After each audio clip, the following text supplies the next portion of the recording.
கல்வி வளர்ச்சி தினமாக கொண்டாடுகிறோம். காமராஜர் 1903ஆம் ஆண்டு ஜூலை திங்கள் 15ஆம் தேதி திருநெல்வேலி மாவட்டத்தில் விருதுப்பட்டி என்ற அழைத்த நகரில் பிறந்தார். இவர் தாய் சிவகாமி அம்மா, தந்தை குமாரசாமி ஐயா. இவரது இயற்பெயர் காமாட்சி. இவரது தாய் இவரை ராஜா என செல்லமாக அழைப்பார். இதுவே பின்னாளில் காமராஜர் என கூறப்பட்டது. தந்தையின் இறப்பால் இவரது கல்வி 6ஆம் வகுப்பிலேயே தடைப்பட்டது.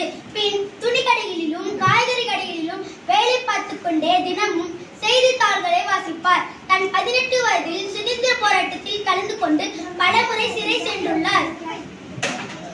அரசியலில் ஆர்வத்தால் 1940இல் காங்கிரஸ் கட்சியில் சேர்ந்து பணியாற்றினார். 1954 முதல் 1963 வரை தமிழக முதல்வராக இருந்தார். இவர் ஆட்சியில் கல்வி, விவசாயம், மின்சாரம் என பல துறைகளில் தமிழ்நாடு இந்தியாவிலேயே முதலிடம் பெற்றது. பேச்சில் பணிவும் செயலில் துணிவும் கொண்ட நம் கண்மீர் காமராஜர் காந்தியடிகளை பின்பற்றி கதர் வேட்டி சட்டையோடு தன் வாழ்க்கையை எளிமைப்படுத்திக் கொண்டார். அன்ன சத்திரம் 1000 வைத்தல், ஆலயம் 10000 நாட்டல், அண்ணா யாவினும் புண்ணியம் கோடி, ஆங்கோர் ஏழைக்கு எழுத்தறிவித்தல் என்று பாடிய பாரதியாரின் கனவை நிஜமாக்கியவர் நம் காமராஜர். இவர் ஆட்சியில் முதல் கட்டமாக 21500 தொடக்கப்பள்ளிகளும், 2ஆம் கட்டத்தில் 27750 ஆரம்ப பள்ளிகளும், 2200 உயர்நிலைப் பள்ளிகளும் திறந்துள்ளார்.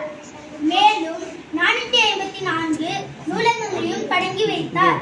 பெண் கல்வி, இலவச கல்வி, பள்ளி சீருடை என கல்வியில் மாபெரும் புரட்சி செய்தார்.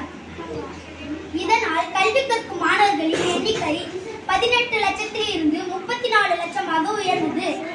உண்டி கொடுத்தோர் உயிர் கொடுத்தோர் இந்த வரிக்கு ஏற்ப மதிய உணவு திட்டத்தை கொண்டு வந்து ஏழை மாணவர்களின் அவர் அறிவு பசியை போக்கியதோடு அவர்களின் வயிற்று பசியும் போக்கினார். எழுத்தறிவித்தவன் இறைவன் ஆவான். இந்த வரிக்கு ஏற்ப கல்வி கற்றிருந்த காமராஜருக்கு மட்டுமே சொந்தம்.